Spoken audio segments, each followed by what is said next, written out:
At 4:47 on a Friday morning, Britain didn't wake up to reassurance. It woke up to finality. No careful wording, no gentle updates. Just a short palace statement that made one thing painfully clear. There would be no recovery. A king who had waited more than 70 years to wear the crown was now dying after barely 3 years on the throne. And what made this moment even more unsettling wasn't just the news itself. It was how suddenly it arrived, because within seconds, everything changed. What followed wasn't just the end of a reign, it was the collapse of an illusion the monarchy had carefully maintained for decades.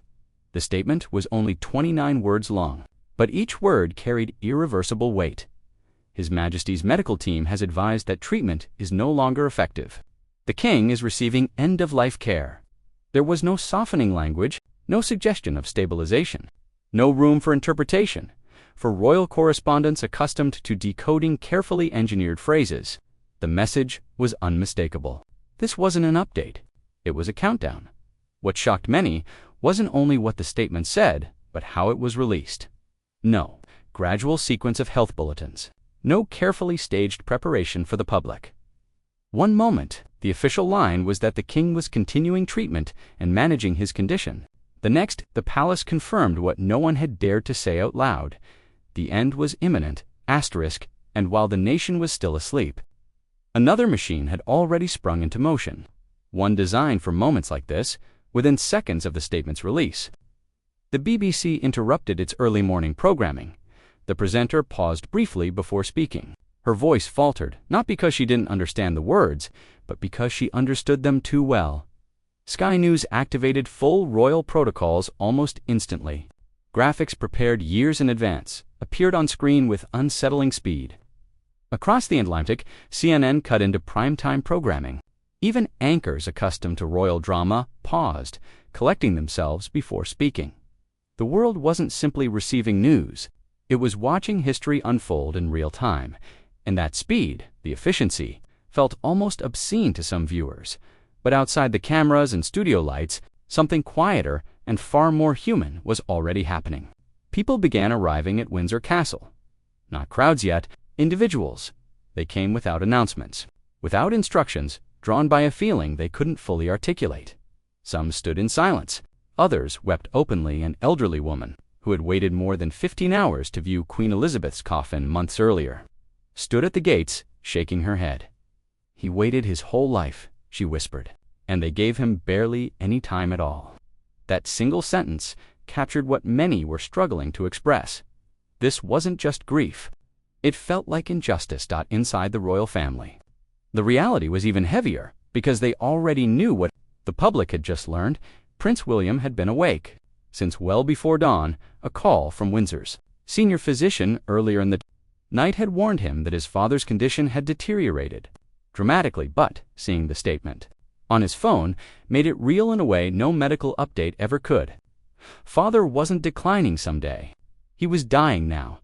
Catherine found William standing at the window, still wearing the clothes from the previous day, staring into the darkness before sunrise. She didn't ask if he was okay. The question would have been meaningless. Instead, she stood beside him and took his hand. "The children," William said quietly, "they need to say goodbye." And with that sentence, the night shifted from shock to urgency. Within minutes, plans were already in motion. The impossible task lay ahead, waking young children before sunrise to explain that their grandfather was dying and that time was running out. George, old enough to understand the permanence of loss, sat in silence as the convoy moved through empty London streets. Charlotte pressed her face against Catherine's shoulder, crying softly. Louis, too young to grasp the full meaning, kept asking the same question. When will we get there? At Windsor, Princess Anne had already been there all night. She had watched her brother slip in and out of consciousness, had listened as doctors quietly acknowledged what could no longer be avoided. Treatment had failed, and behind closed doors, a decision had been made, one that would change everything that followed. The doctors had known before anyone else that the balance had shifted. What had once been described as ongoing treatment had quietly become something else entirely. Monitors told a story that words could no longer soften. Organ function was declining faster than expected, and the cancer had spread in ways previous scans hadn't revealed. What had seemed containable only days earlier was now irreversible. And once that realization set in, everything changed. The medical team gathered behind closed doors, reviewing data that left no room for optimism. This was no longer about extending time, it was about preserving dignity. The phrase no one wanted to say aloud finally entered the room. Palliative care. Days, not weeks, perhaps even hours. The kind of timeline no family is ever ready to hear. No matter how much power or preparation they possess, that conversation reached the king late on Tuesday night. He listened quietly as the doctors explained that treatment was no longer working, that his body was failing despite every intervention. He didn't interrupt. He didn't argue. He asked practical questions instead. How long? What to expect? How much pain there would be? When the answers came, he nodded slowly, absorbing the reality with a composure that left even seasoned physicians shaken. Then he asked for William. What happened behind those closed doors would never be fully disclosed, but those nearby later spoke of raised voices, long silences, and grief that could not be contained. When William finally emerged nearly 2 hours later, his face was ravaged by tears. Whatever had been said between father and son had stripped away all formality. This was no longer about crowns or duty. It was about goodbye by Wednesday morning. The decline was impossible to ignore. The king drifted in and out of awareness, sometimes lucid, sometimes confused. Camilla noticed how his grip weakened, how his responses slowed, how entire thoughts seemed to slip away mid-sentence. Doctors confirmed that neurological involvement had begun. The disease was no longer attacking quietly. It was advancing everywhere at once. That afternoon brought the first true crisis. The king suffered what doctors carefully described as an acute episode. His heart briefly stopped. Emergency intervention restored his pulse, but the meaning was clear to everyone in the room. These episodes would return, and eventually, one of them would not be. Reversible. Camilla was taken aside and told with devastating gentleness that the time to gather family was now. Thursday passed in a haze of waiting. Long stretches of unconsciousness were broken by short, fragile moments of awareness. During one of those moments, the king asked for his sister. Anne came immediately. He struggled to speak, but his message was clear. Tell William it was never a burden. Tell him it was a gift. Tell him I was proud every day by Thursday evening. The doctors quietly acknowledged that the final phase had begun. Breathing became labored and irregular. The pauses between breaths lengthened. The body was surrendering in ways no medicine could reverse. The call was made to prepare the statement. The nation needed to be told, not after the fact. But, while time still remained, the message was released at 4:47. Friday morning, by the time Britain stirred awake, the family was already gathering. Coded messages went out just after 3:30 a.m., brief but unmistakable. Come immediately. Final hours. No delays. Some had already been awake, knowing what the call would bring.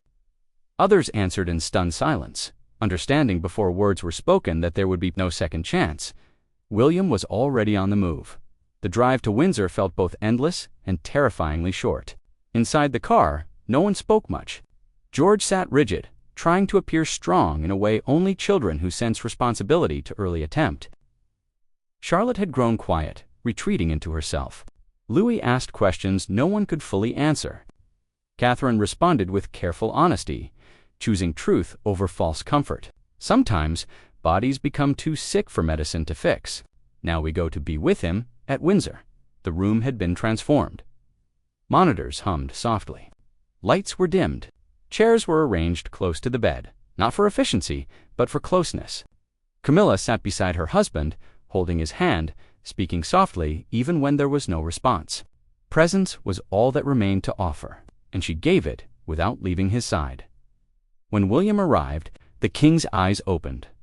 Clarity flickered through the fog as he recognized his son. He tried to speak. William leaned close, tears falling freely now. The effort of restraint finally abandoned. The children stepped forward, one by one. George took his grandfather's hand and said, "Thank you." Simple words, heavy with meaning, surrounded by family. The king seemed to settle. The breathing remained labored, but the tension eased. Whatever fear or struggle had lingered appeared to soften. He was not alone. He would not leave unseen. As dawn fully broke over Windsor Castle, the moments of awareness grew fewer. But when they came, he used them deliberately. He spoke to William about leadership, about service, about not trying to be a replica of the past. Be the king this century needs, not the one my mother's era required. He spoke to Catherine, thanking her for strength she didn't yet realize she possessed. He spoke quietly to each child.